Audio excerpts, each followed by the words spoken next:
This is the School Success Podcast, a podcast for school leaders to learn from other school leaders what's working and what's not, and to get inspiration and encouragement, as well as strategies to grow school enrollment, connect with families, retain teachers, recruit teachers, and everything in between.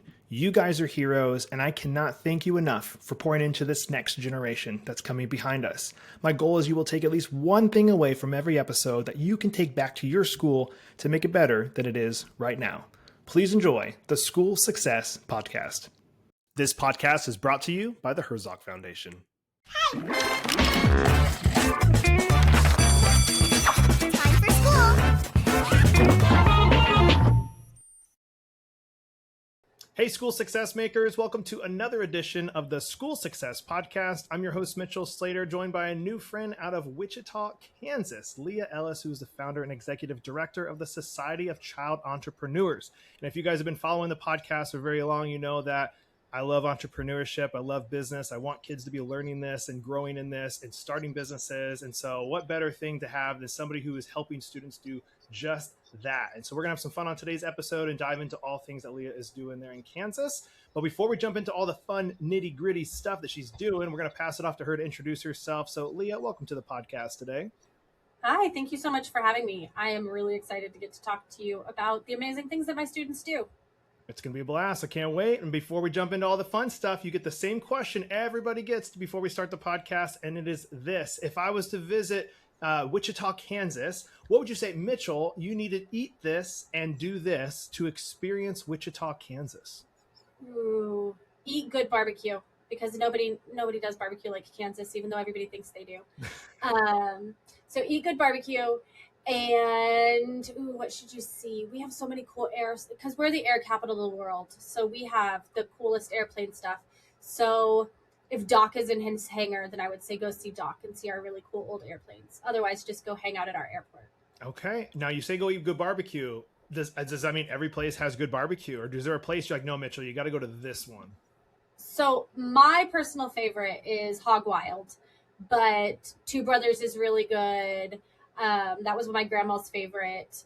A lot of people like Pig In, Pig Out. So, I mean, there are options. Okay. All right. Well, I love barbecue. And I know I love when I get people on here from Texas, Missouri, North Carolina. They're super passionate about their style of barbecue. And so I'm the guy that likes Texas barbecue, even though I'm not from Texas. I love a good brisket. I love some good barbecue. Oh, yeah. You need to come try ours.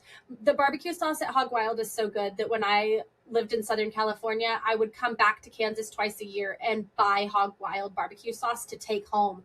And my friends in California would buy barbecue sauce from me. Man, you were a barbecue sauce dealer. That's we joked that we were mules. Good deal. All right, barbecue, and then go hang out and watch some airplanes and check out the air capital of the world. I did not know that about Wichita, actually. So that's very cool. Well, give me your backstory before we jump into all the things you're doing, which I know you'll kind of lead into that. But before the Society of Child Entrepreneurs, what were you doing before then? How did we get to here today? So one, I'm a serial entrepreneur. So in my 30-something odd years of life, I have had a business where I sold MySpace codes to my classmates so that they could personalize their MySpace pages. I have done a travel agency, a financial coaching company, bookkeeping company. I've had a wedding company. I did direct sales companies through Usborne and Party Light. And then I am an educator. So I ran an in-home childcare. I was a teacher's assistant in a second grade classroom. And then I homeschooled from kindergarten to second grade for my oldest daughter. So I took all of my entrepreneurial stuff, all my educator stuff, and my really bold 4-year-old. And in the midst of COVID, I was working on developing a new business and was watching business training videos on our living room TV so that I could supervise my daughters, take care of the house, and still learn something. And my 4-year-old looked at me and said, "Mom, I want to start a business too." And like any good parent to a 4-year-old, I said, "Absolutely not. You're 4." But she was a really good 4-year-old. So she answered immediately with, "Why?" And when the educator in me realized I didn't have a good answer and it seemed like a really cool homeschool program, like, okay, fine, you can start a business. And I asked her what she wanted to do. She ran it. She loved it. And so when we moved from Southern California back to Kansas, we hosted a children's business fair. And it was so much fun. I had 10 really excited kids packed into this little coffee house selling stuff that they had made, making really good money. One of the kids made like $300 in 2 hours. Sweet. Like, they were amazing. And then the event ended and we sent them home. And the educator in me said, no, you did not. These kids wanted to learn something and you didn't teach them anything. So I convinced some friends to help me found the Society of Child Entrepreneurs, in part so that when those kids were excited, we could teach them something, and in part because my daughter needed peers who were other kids her age who loved talking about business. I love this. Oh, I love this. And it's something I feel like every state should have if they don't have it, because I'm on the side of the system is built to raise workers, not entrepreneurs, in the current system and the school system that we're in. Whether that's private or charter or public, I just feel like it's built for we need workers, which I get it. We do need workers in the world we live in. We need people to work, obviously. So if everybody was to start a business, to be like, well, we got to still have workers that are going to do this. Yeah. But I love when you're talking about these students that are interested in this, saying, well, let's give them more, because we all know if a student's truly interested in something and you say, and you give them the opportunity to dive in and learn more, they're going to remember it. They're going to love it. They're going to enjoy it, instead of going, no, you're going to learn this science thing. You're going to learn this thing. It's like, oh, that's one of the worst ways to learn, but I get it. So I love that you're doing that. How many years now have you been doing this part? So we officially founded the Society of Child Entrepreneurs in July of 2024. So we are planning our second birthday party now. Awesome. And just still in Kansas, right? There's nothing outside of Kansas right now? So all of our in-person classes are in Kansas, but we do have online stuff that's global. Okay. I love it. So while you're doing this, is there other things you still doing, other businesses on the side, or while you're doing this nonprofit as well? Yeah, I run a wedding company. So I'm a wedding officiant. I have 6 employees, a wedding day of coordinator, and 5 other officiants. And so we're the people who stand at the altar with you, read from the script, and then tell you to kiss. So that's what my company does. I love it. I was a youth pastor for years, so I've officiated many weddings. It's one of my favorite things to be a part of and do, because obviously I think marriage is awesome. And so I'm doing some premarital counseling right now. As this will air, it'll be way over, but premarital counseling for my cousin and their future spouse, and then I'm officiating their wedding next month, which is just, I love being a part of that. So I love that you get to do that on the side. I think that is super fun and cool to be a part of people's marriages. It's so much fun. And my company is called Nerdy Nuptials. And so we specifically write custom wedding scripts for every couple. So every couple comes into my office and they go through books and books of wedding script options and write their own wedding script. Nice. So you got this, you got business background, you got all the stuff going on with the Society of Child Entrepreneurs. Let's do then, as you're doing this, you got all these students involved, you're trying to grow this, you're trying to get more involved. What's the bread and butter right now? Like, if somebody hears this and they want to get involved, what are you guys offering right now where people can jump in? Is it just online stuff? Is it a couple fairs a year? What does it look like? Oh, it's a very in-depth program. So in person, we have a monthly membership program. And so you pay your annual fee, and we do a meeting every month where we discuss some type of business problem. And then we do roughly an hour and a half Socratic circle where the kids really get to discuss and get in deep and really get into the details of their business and the nitty gritties of the problems they might have. Then we do in-person children's business fairs. I think right now we have 6 scheduled for this year, and we haven't scheduled November or October yet. So I think we'll end up with 6 to 8 children's business fairs this year, where the kids get to put up their tables and sell their stuff. And then for people who aren't ready to join our monthly membership program yet, but are kind of testing the theories a little bit, we do summer camps, spring break camps, and I'm piloting what will eventually be a full school year long after school program. So we're piloting that with 2 groups right now. And we meet right now, this poor group, they have 72 hours of curriculum. We've packed it into 18 hours so that they can test all the programs. So they are like drinking from a fire hose every week, building their businesses. But when it's finished, it will be 2 meetings a week for 36 weeks. Two meetings a week for 30. Man, all right. So pretty substantial, pretty immersed. And this is a school specifically that's doing it. Is that what we said? So we're piloting it at 2 schools. One is testing it as an after-school program, and one is testing it as just a semester-long elective. So I get to come in for an hour a week. Okay. And so they're the ones who are really doing it, drinking from a fire hose style. But eventually it will be something that is available for everybody, to essentially just like any other homeschool curriculum where you buy your binder and you go and teach the lessons. Hey, school success makers, Mitchell here. I just want to take a really quick break from the show to give a big, huge shout out to the Herzog Foundation. I absolutely love the Herzog Foundation. I've been friends and partners with them for a couple years now, but we're bringing it to a whole new level. And I'm excited to share that our very own School Success podcast is now featured on the Herzog Foundation Podcast Network. The Herzog Foundation is a powerhouse of resources designed to support schools like yours, from free training events through the Herzog Foundation Institute to their incredible online news publication, The Lion, and of course, our new podcast, Home. They have everything you need to stay informed and inspired. And if you're dreaming of starting your own Christian school or co-op, don't miss their online course, Schoolbox. It's a fantastic resource to help you get started on the right foot. At School Success, we're proud to partner with the Herzog Foundation to bring you these valuable tools and insights. So visit herzogfoundation.com to explore all they have to offer. Trust me, you won't want to miss out on these amazing opportunities for growth and success. And I love all the people over there, and I know you guys will too. So please go check them out, and you won't be disappointed. Now, back to the show. I love that. I love it. When you say, child entrepreneur, what is there a minimum age and a maximum? Is it end at 17 then? Like, what does that look like for age range? So we do end at 17 because once you turn 18, you have to follow grown-up entrepreneurial laws and you have to register and all those other things that grown-ups have to do. But we start at 6, which is what makes our program a little bit different than most entrepreneurial programs. Most of them start in middle school or high school. But I tell parents, if your kid can add and subtract within 20, I can teach them the basics of running a business. Okay. And when you say that, when you do this fair thing, I would love to know a little bit more about what that looks like. Because I know that there was something somewhere in my area probably a year or two ago, and I saw a sign for it, and I was like, that's a cool concept.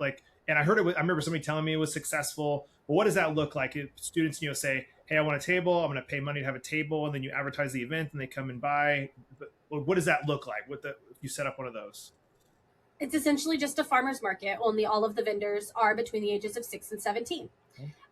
They pay their booth rent. We charge $15 for their booth rent. If they're members of our annual program, they get 2 per year for free. So $15 for their booth rent. They have to do an application and tell me where they're getting their startup funds, how they justify, how they rank success, what their product costs to make, what they plan on selling it for, so that I can see that they've got some bottom line there and they're making money. And then I approve that application. They come in, I provide a table and a table cover, but they have to decorate their booth. They can add different table colors to make it prettier. They run everything. Parents are not allowed in the booths for children over the age of 7, which means parents go in a parent corner. They're only allowed in the booth for solving a technology problem, like if Square crashes. You're allowed to call tech support and have your parents help you reopen Square. But that's the only reason parents are in the booth, and they're not allowed to talk to customers. Ooh, love that. It's making the kids talk. And I feel like, I really feel want to do something similar in my area for that, just because I want kids to practice. Like, they need to practice, but there's not opportunities for them to practice that and to flex that muscle. Because it's just, I'm a big proponent of giving kids opportunity and giving them opportunity to fail. And that's a very safe environment to fail into, which I love. If they are fumbling over their words or tech happens, you would hope that obviously the people coming to buy from a kid are going to be fairly forgiving, fairly okay with all that stuff. So I want to hear some stories though. So let's talk about the fair first. Any really cool products that you saw that came out from these students that were created by them or sourced by them, and then any fun wins that you could share from that event? So our children's business fairs are always amazing. We have the coolest kids who bring in their merchandise. A couple of standouts. We had a girl who sells cookies, which in and of itself isn't a standout. Lots of girls like to bake and sell their cookies, but she's also an avid reader. So all of her cookies had names that were themed from books that she liked. So she had like Chocolate Fever, Chocolate Chip, and Lemony Snicket lemon cookies. And it was just so fun to look at all of her books on her table and all of the cookies that were inspired by them. It just really made her brand come to life. And so it was really fun to watch her develop her product and taking something that, everybody likes cookies and everybody can make cookies, but then making it something exciting. I love it. We have my two daughters have a partnership and they run a lemonade stand, but it is not just any lemonade. They hand squeeze their lemons. They make simple syrup to sweeten the lemonade with, and then they purchase snow cone flavorings. So they make specialty flavors and they add edible glitter. So you can have a galaxy in a glass blue raspberry lemonade. And it's literally purple and blue sparkles in your lemonade, and it's beautiful and delicious. I love it. What are some other things that older kids like? What's a 16-year-old doing at a business fair? What are they making and selling? Think of some of the ones off the top of your head that you saw that really stood out too. I love the Galaxy Lemonade because it's so unique and creative. What are some other ones just top of my mind? Kid sold this. Kid did this. What were some of those? We have one who does dog treats, and then she sells them with a coupon for her dog sitting business, so that she can then sell you treats, build a relationship, and continue to sell you treats. And we have another one who does the cutest, like fluffy crocheted stuffed animals. And she has a massive Instagram business where she's selling them all. And then he's a little bit younger than you're 16, but he's a 14-year-old who is really mad about his classmates not being avid readers anymore. He's like, after 4th grade, nobody reads and I'm tired of it. I want my friends to talk to me about books. So he created a business where he creates these really cute bookmarks. The back of every bookmark has 10 book recommendations based on your genre. And then he partnered with our local book rescuing company, and he sells preset packages where you can get a handful of books, a bookmark with your recommendation, and you get it all from him with a hand-drawn bookmark. Man, this is creative. These kids are pretty creative. I like this. They're amazing. Is the event itself profitable for you? Is that the point of it? Like, I know you said $15 for a table, so obviously that's not a lot. Like, what's the end goal for you when you run an event like this? So we do charge $15 a booth, but we also give out cash prizes, usually $100 to $200 per event. And in May, we're running an event, and we're anticipating $500 in cash prizes that we'll give out on that day. So no, our goal is always to break even on our rent and prizes, and then draw attention to the kids' businesses, and if we're really lucky, recruit some new members to join the Society of Child Entrepreneurs. Okay. With the tech, okay, you mentioned like the Square and the technology and all that stuff. What does it look like legally wise too? And I know this is probably maybe Kansas specific, but you probably also know maybe some state law. Because here's where this is coming from. I remember hearing years ago that a girl somewhere in some state got a ticket because she had a lemonade stand without a license. And I was like, are you kidding me? Because I did that all growing up. All these little businesses I had growing up my whole life. And obviously parents always loved it. People always loved it. So like, what's the legal side of this? If you run this and all these kids are doing commerce, have Stripe accounts or Square accounts, and is this allowed? Or is it technically a gray area that you could get in trouble? What does that look like? So all of the above. Okay. Venmo, Cash App, and Square all have different rules. So with Venmo and Cash App, the kids can create their own account when they're 13. Square, it has to be 18 or older, so the parents have to own and maintain that account for them. But different states have different lemonade stand laws, which is what the rules are regarding child entrepreneurship. And the list is getting longer by the year of states that have lemonade stand laws. Right now, Kansas doesn't. So here in Kansas, children are not allowed to do anything separate than what an adult would do. So the rules are they can sell 2 times per year without registering with the Secretary of State or applying for permits. And, they still have to remit sales tax. They still have to follow all the hygiene laws and everything else like that.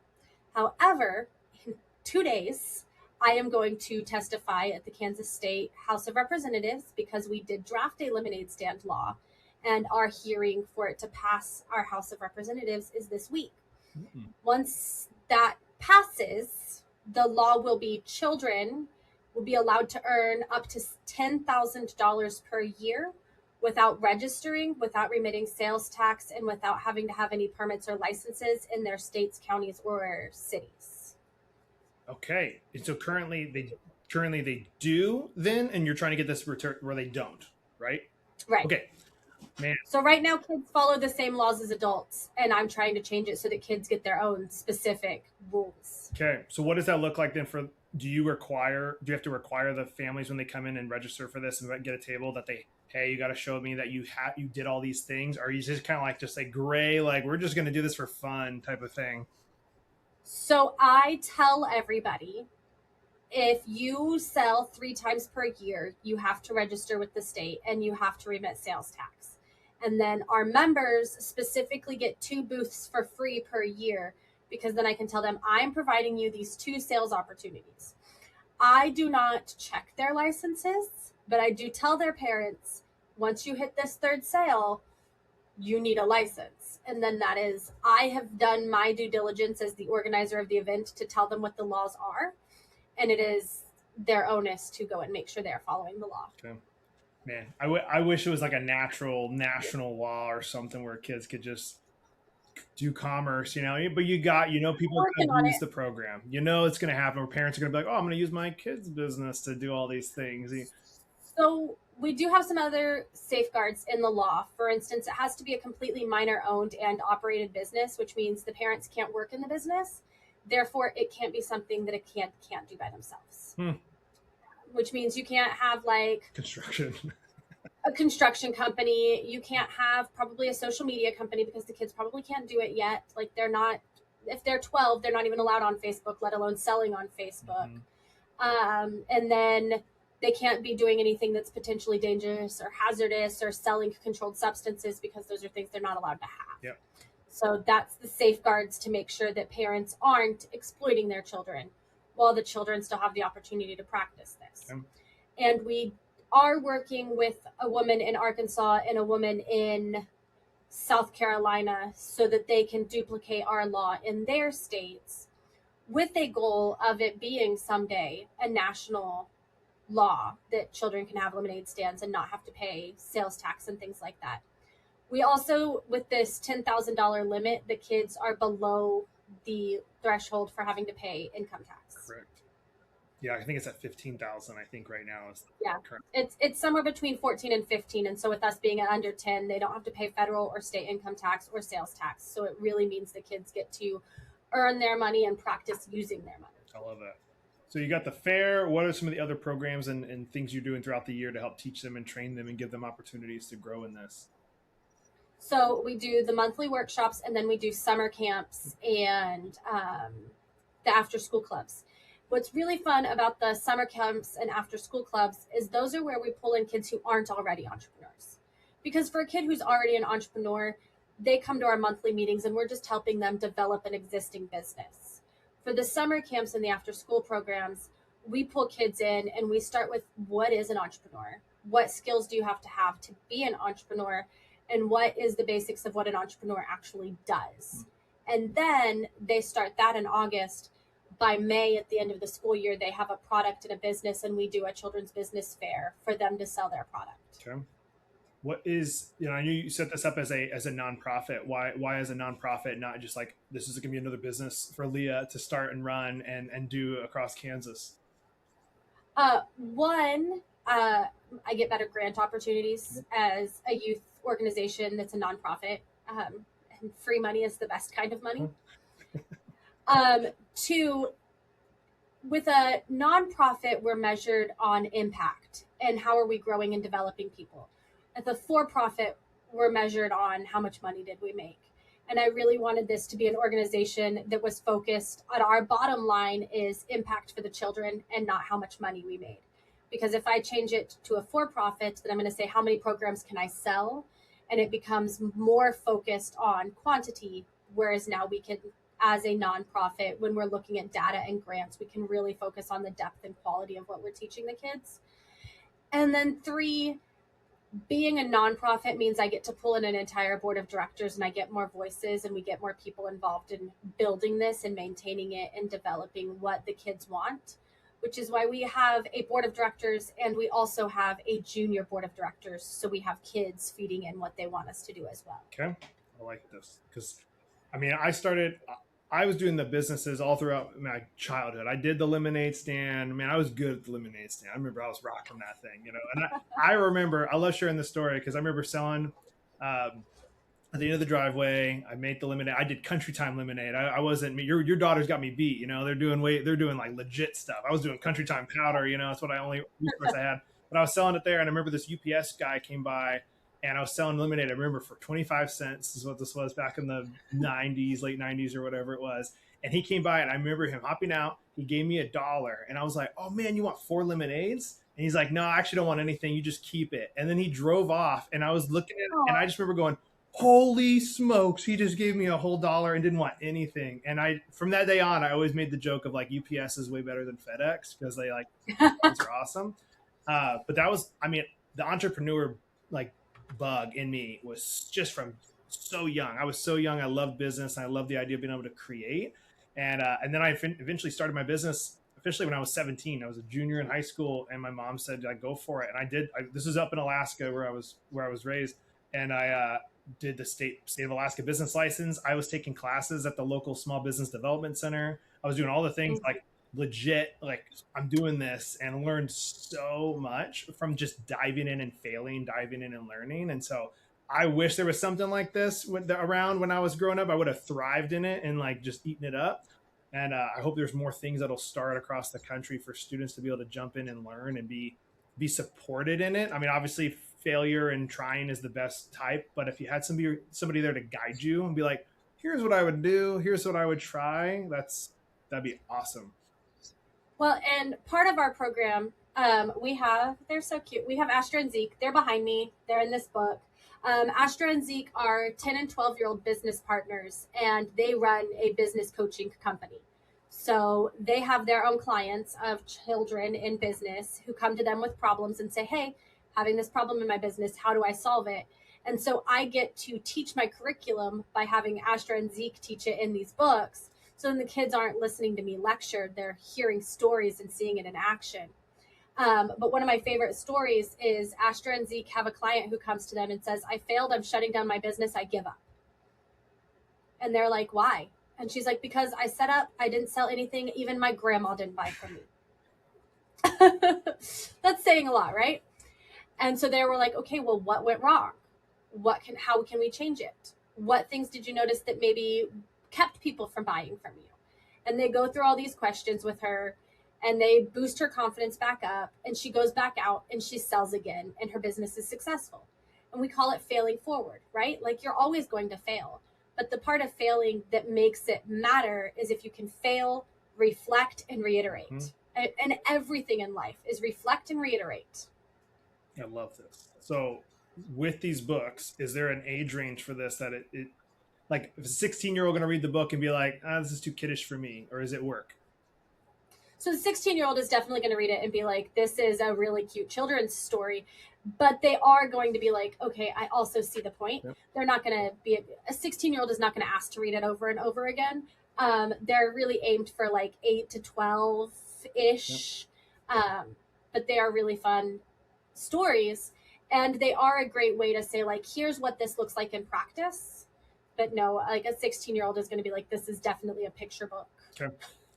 If somebody, and I got a couple more questions for you, but if somebody wants to like see what you're doing, check out what you're doing, get involved in what you're doing, what's the best way they can do that to get connected with you?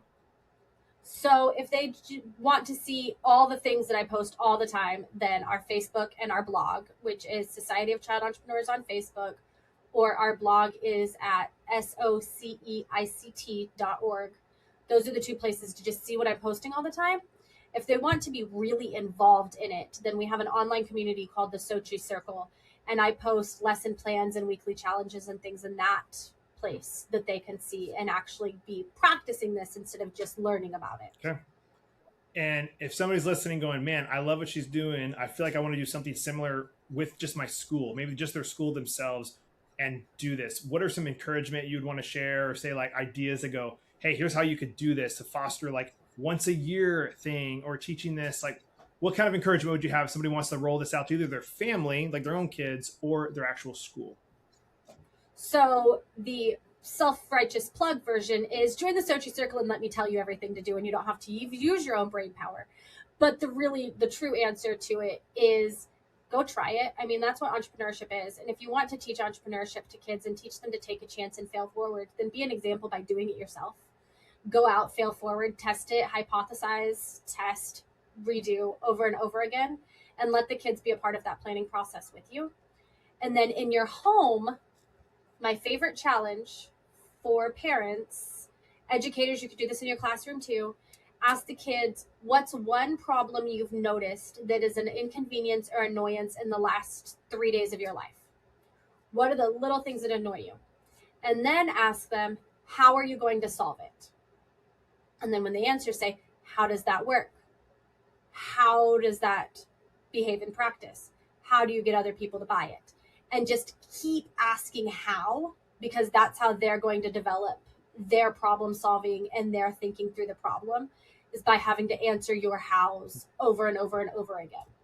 What I love about that question, Leah, is it's what I've been asking my son for. He's 6, but asking him for like a year, because I think I see the entrepreneur gene is in there too. I'm like, yes, because I selfishly would love him to do that, but I'm never going to make him. I don't want to make him do that. But I told him instead, like, of asking him, what do you want to do when you grow up? I don't ask that. I ask, what problem do you want to solve in life?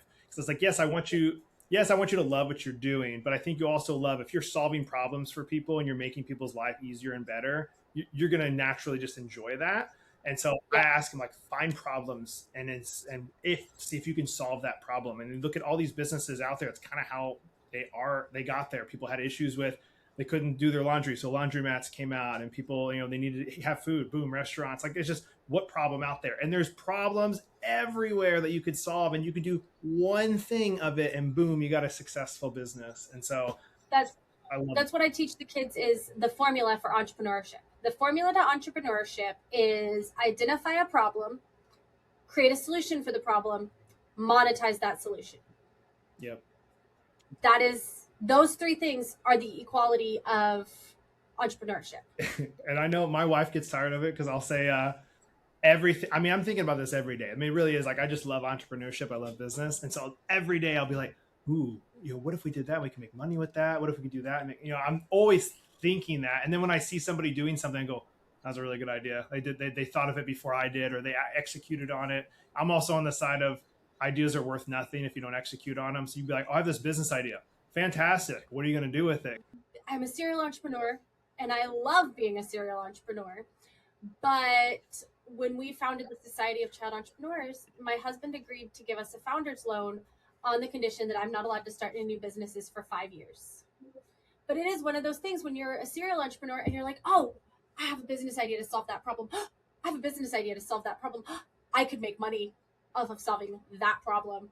And then he's like, not for 5 years, you can't. Make a list. I know. And that's exactly it. Well, and then he's never been entrepreneurial. It's just not in his blood. But he just recently came up with a business idea. He's like, hey, I think I could be an entrepreneur. And I'm like, let's go. I'm so ready. Let's go. And so he's going very, very slowly and very precisely. And I'm like, no, hurry up. Don't let's wait. go. Man, I love it. Well, I love this, and I want more. I'll open more schools, and more people will jump on board and do something with this, whether they're using you or trying to do something on their own. Just something of, like, if a student's interested in it, like, leaning into that, because we do the same thing for, oh, I want to go to college. Like, oh, it's a great idea. We'll make sure you got a good SAT, you got a good all that. Like, we're pouring into like that next phase. But if somebody's like, I want to start a business, like, I just feel like we don't pour into that as much, probably because we don't feel like we can support it like the other things we can support. And so knowing there's things like what you're doing, or if they could just go to YouTube, my goodness, there's so many resources out there that they could give to the student to help them grow and learn in this. So I just love this. I think it's really, really cool. Yeah. Well, and eventually, once I finish piloting our program, we'll have YouTube videos. And you can go watch me on YouTube. Well, as we wrap up today, let me end with one final question for you. So obviously you got school leaders all over the country listening in when they're like later on after we record this. What would be one piece of advice that you want to share? What we talked about, it could be anything, anything you want to share with them. If you share one final piece of advice for the school leaders listening, what would that piece of advice be? So I wrote a TEDx talk, and I'm working on getting a stage so that I can present it. But the title of my TEDx talk is Dear Parents and Educators, Children Are Not the Future. And my challenge in that for you all is to remember that your students will be people in the future, but they are not only the future. They are absolutely apt and really insightful leaders now. And the only way for us to have their power in the future is if we let them start practicing it now. I love that. And we need to. That's good. Man, well, Leah, I've loved their chat. I love what you're doing. I wish you obviously nothing but the best as you continue to do what you're doing. And I'm hoping more people will get involved and do more things with business to help raise up more child entrepreneurs, because we know we need them. So I appreciate you sharing your time today. Thank you so much for having me, and I cannot wait to see what comes next for you, because I think you'll be running a children's business. I might try one. I like it. Thanks, Leah. Well, another huge shout out and a thank you to our guests for taking time and being on the podcast today. I love the people that I get to interview in this podcast. And as always, I'm hoping you guys are able to take at least one thing away from today's episode that you can take back to your school to make it better than it is right now. Before you guys go, I do want to make sure you are aware of our 3 free resources available here at School Success. And the first one is, of course, the podcast that you're listening to right now. We are dropping weekly episodes every single Monday morning. We want to make sure you guys aren't missing out. So if you haven't subscribed, please subscribe. And if you haven't left a 5-star review, we would love a 5-star review as well. The second one is on our website, schoolsuccessmakers.com. In the top right-hand corner is a button, School Success Report. You just click that and sign up for that. We send it directly to your inbox every single week. It's full of different articles our team has either found or written to help you, the school leader, be more successful. And last but not least is our free Facebook community called School Success Makers. It's an awesome place. I'm personally in there. I'd love to see you in there as well. Get some good community around you, ask questions, and just have some fun. So make sure you are joining our free Facebook community. We'd love to see you in there. All right, guys. Well, that's it for today. We'll be back here next week with another awesome guest as usual on the School Success Podcast. We'll see you then. The views and opinions expressed in this program are those of the speakers and do not necessarily reflect the views or positions of the Herzog Foundation.